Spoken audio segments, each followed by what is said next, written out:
Ya, silakan. Kita sudah mengajak untuk memboikot produk Israel. Tapi jawabannya itu kalau kita tidak membeli, bagaimana karyawannya dengan kehidupannya, bagaimana keluarganya. Nah, kedua, apa jawaban terhadap orang-orang yang berpikiran seperti itu? Nah, yang kedua, Indonesia itu kan naik katanya tadi 34%. 364. Nah, malah 300. Saya berpikir berarti orang-orang kafir itu kuat ya untuk membantu Israel, sedangkan orang-orang Muslim itu lemah. Padahal kita itu mayoritas gitu sebagai penduduk Indonesia. Yang kedua, bagaimana penguasa yang membuat kebijakan impor produk Israel, padahal sudah jelas-jelas Israel membunuh masyarakat Palestina. Berdosakah pemimpin-pemimpin membunuh?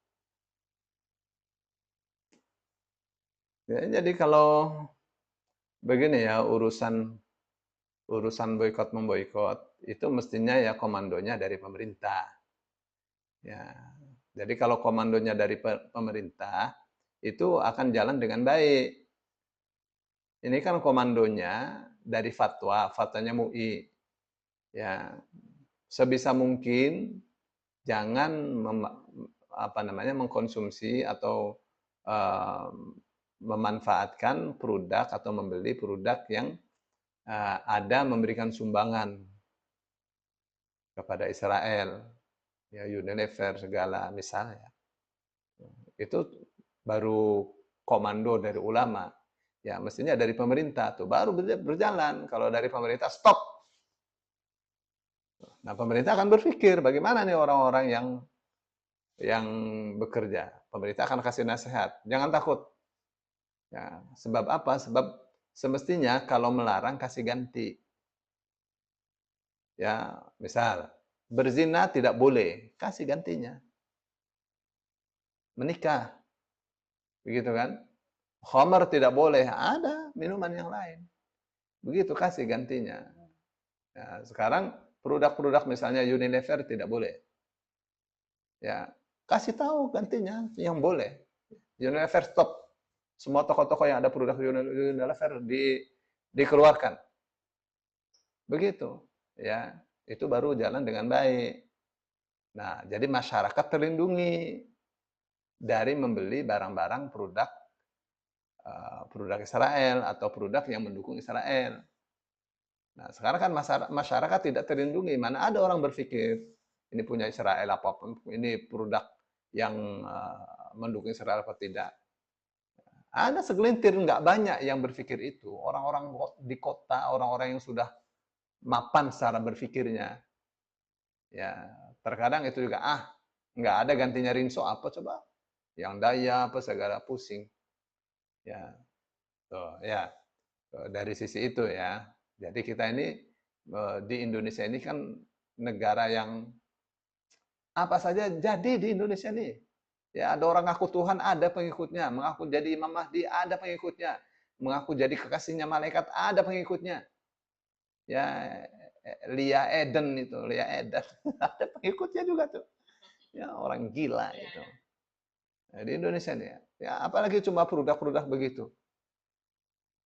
Ya, itu seperti tidak ada harganya fatwa MUI itu. Cuma ngomong begitu. Ya, ada penurunan produk dan seterusnya. Ada, tapi tetap tidak signifikan. Ya.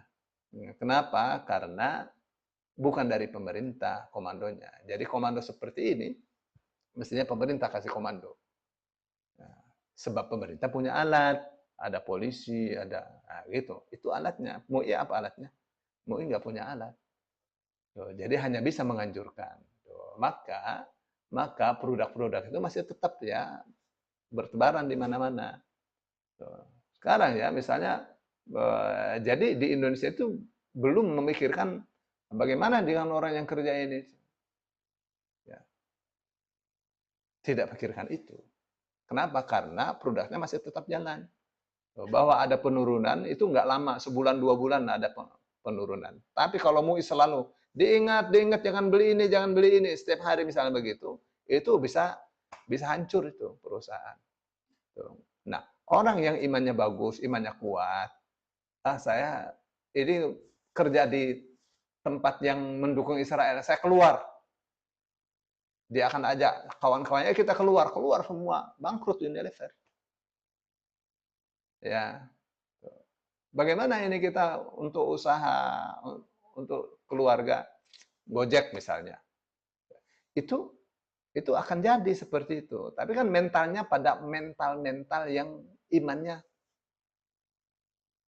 imannya itu tidak naik, imannya itu percayanya kepada Allah itu sangat lemah sekali.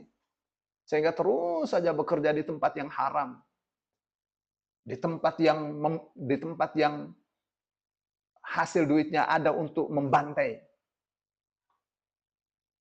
Kenapa? Karena iman. Imannya samanya juga orang yang masih terus saja membeli barang-barang yang seperti itu. Ya, tapi ini ya tersebar begitu orang terkadang terkadang beli nggak lihat-lihat. Dan apakah haram hukumnya? Tidak haram ya, tetap tetap boleh itu. Ya, begitu ya. Terus bagaimana Indonesia nih? Katanya berdiri bersama Palestina, tapi kok produk-produknya? Ya dari Israel mampir dulu ke Jerman, pesennya di Jerman, kirim barangnya, barangnya barang Israel. Ya obat-obatan apa segala. Ya. Ada seorang dia dokter, dia belajar metode Granada, datang ke rumah. Ya, dia cerita itu obat-obatan kalau dari Israel bagus ya.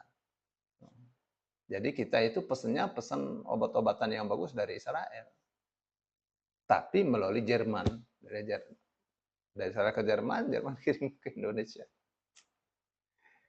Begitu sih Bu. Jadi Indonesia nih, ya perlindungan kepada penduduknya kurang, kepada masyarakatnya, kepada rakyatnya. Ya, jadi kalau apakah yang membuat kebijakan dosa ya jelas lah. Jelas ya, Indonesia ini nggak bagus ya, untuk perlindungan umat nggak bagus. Ya orang yang jadi tukang dusta itu dibiarkan begitu saja. Ya kayak Mama Gufron itu kan pendusta itu, mestinya ditangkap itu, jebloskan ke penjara. Ya, diajarin yang baik. Ini kan orang ngaku lebih hebat daripada Allah bahkan. Jibril dikasih komando sama dia. Ya, malaikat-malaikat diperintah sama dia. Ini kan kafir itu seperti itu. Ya, dan menyesatkan. Nah, ditangkapnya atas nama menyesatkan umat. Ya, berbahaya. Tapi apakah ditangkap? Enggak, dibiarkan saja. Ya, mestinya itu ditangkap kayak gitu. Ya, masih belum bagus Indonesia untuk perlindungan kepada rakyatnya, kepada masyarakatnya. Baik ya, Bu Rida. Barakallahu fikum Pak Ustaz. Baik ya.